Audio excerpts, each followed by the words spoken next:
মাত্র ১ ক্লিকে ২০ জিবি পর্যন্ত স্টোরেজ ফাঁকা করে ফেলতে পারবেন। এখানে আগে দেখলেন ৪১, এখন হয়ে গেছে মাত্র ৩ এমবি। দেখুন আপনাদের অনেকেরই স্টোরেজ ফুল সমস্যা আছে। আর যাদের স্টোরেজ ফুল সমস্যা আছে তাদের জন্য এই ভিডিওটি। এই ভিডিওটিতে আমি আপনাদের দেখাতে চলেছি মাত্র ১ ক্লিকে আপনারা যেকোনো সময় আপনাদের ২০ জিবি পর্যন্ত স্টোরেজ কীভাবে ফাঁকা করে ফেলবেন। দেখুন যখনই আপনার ফোনের স্টোরেজ ফুল হয়ে যাবে আপনি কোনো অ্যাপ্লিকেশান ইনস্টল করতে পারবেন না, এমনকি আপনি ফোন ভালো করে ব্যবহারও করতে পারবেন না। তাই অবশ্যই আপনাকে আপনার ফোনের স্টোরেজ ফাঁকা করে ফেলতে হবে। আর আমরা অনেকেই জানি না কিভাবে ফোনের স্টোরেজ ফাঁকা করতে হয়, কারণ সেই ফাইলগুলো আমরা খুঁজে বের করতে পারি না। তাহলে চলুন এই ফাইলগুলো কিভাবে খুঁজে বের করবেন এবং আপনার স্টোরেজ কিভাবে ফাঁকা করবেন দেখিয়ে দিই। সেজন্য আপনারা সর্বপ্রথম এখান থেকে আপনার ফোনের সেটিংসটি ওপেন করে নেবেন।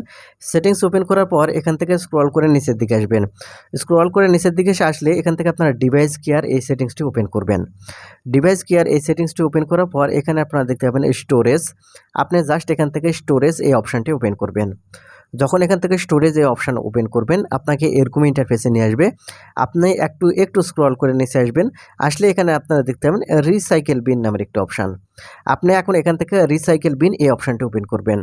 দেখতে পাবেন তারপরে এটি দুটি অপশান ওপেন হবে। এখান থেকে মাই ফাইল এই অপশানটি এখান থেকে আপনারা ওপেন করবেন। এখানে আপনারা লক্ষ্য করেন ৪১ এমবি কিন্তু আছে এখন। এখান থেকে আপনারা মাই ফাইল অ্যাপ্লিকেশনটি ওপেন করবেন। ওপেন করলে এখানে আপনারা দেখতে পাবেন যেগুলো ডিলিট করে ফেলেছিলেন সেগুলো কিন্তু না ডিলিট হয়ে এখান থেকে রয়ে গেছে। যেগুলো আপনার মেমোরিতে কিন্তু নাই, কিন্তু এখান থেকে রিসাইকেল বিনে রয়ে গেছে।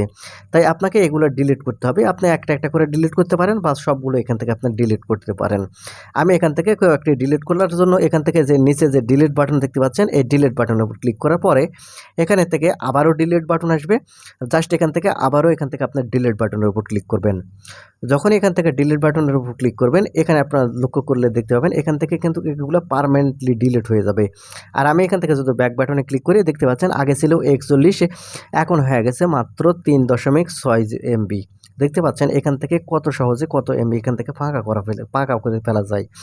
এখন আপনাকে এই কাজটি করার পর এখান থেকে আপনারা ব্যাক বাটনে ক্লিক করতে হবে। ব্যাক বাটনে ক্লিক করে আসলে এখানে আপনারা যে দেখতে পাবেন মেমোরি, আপনি জাস্ট এখান থেকে মেমোরি এই অপশানটি ওপেন করবেন। মেমোরি এই অপশানটি যখন এখান থেকে ওপেন করবেন এটা কিন্তু আপনাদের যে এক্সটার্নাল অর্থাৎ আপনাদের ফোন মেমোরি যেটা আছে যেখানে আপনাদের যে অ্যাপ্লিকেশানগুলো ইনস্টল হয় সেই মেমোরিটি এখানে আপনারা দেখতে পাচ্ছেন।